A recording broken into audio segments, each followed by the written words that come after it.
NZXT has dropped some new big releases, and I don't mean that in just the sense of exciting news. I mean this in a literal, these are huge releases. Both the H9 Flow and the Kraken Elite 420 are massive, massive products. Let's get right to the unboxing because I've been super excited to put this in my computer. It comes with everything you'd expect to get with an AIO cooler. Instructions, cables, fans, radiator, all that good stuff. And I've always appreciated how quiet the NZXT fans are with their fluid dynamic bearings. These fans are pushing massive amounts of air at 98.61 CFM per fan. And it looks like NZXT was nice enough to release the Kraken with pre-applied thermal paste. The wiring itself is in a nice braided cable sleeve, so this will make things look extra clean. And of course the radiator itself. And when I bought this thing, I had no idea the screen was going to be so much bigger than the original Kraken screen. The new screen is a whopping 2.7 inches IPS LCD screen with a 60Hz refresh rate, and it looks great. So now it's time to unrelease the Kraken that is in my case. Since the H9 Flow has a capacity to fit a 420 up top, I felt that 360 just wasn't cutting it anymore. Because once I installed that 360 up top, it really bothered me having that 2-inch gap to the right of the tubing. Because if NZXT is going to give us that space, I'm going to fill up that space. Because I really don't want to miss out on the extra cooling and RGB coverage.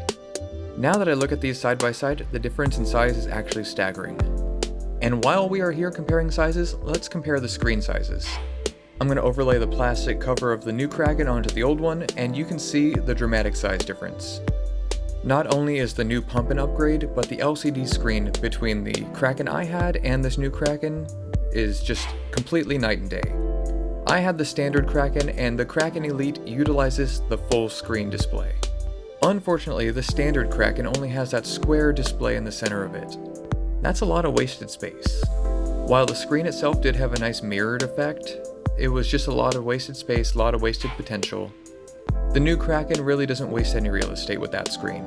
Now that I got the processor cleaned off, it's time for the very important step, the standoffs. As you can see, the new standoffs are very much shorter than the original Kraken ones. So that's a very important step you do not want to skip because you will not be making that contact to your processor. So we're going to go through and get this thing mounted finger tight and then go back in a star pattern, just like changing a tire, and make sure there's nice even pressure along your processor. One of my favorite things about the NZXT case is the cable management in the back.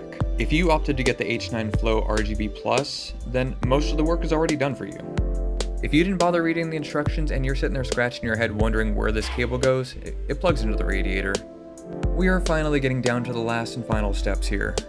One of the last things you're going to want to plug in here is the CPU fan cable, and then go ahead and find yourself a USB 2.0 spot.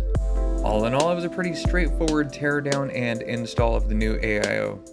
So let's get everything buttoned back up.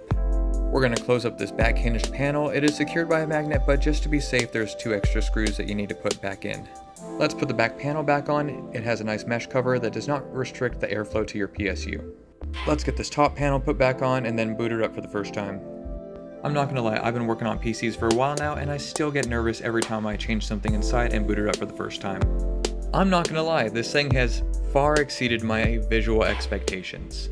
And now, once it's installed, you can go into the NZXT Cam app, put on whatever GIF you want to, put on your temperature readouts, do all that fun stuff, and enjoy your new cooler.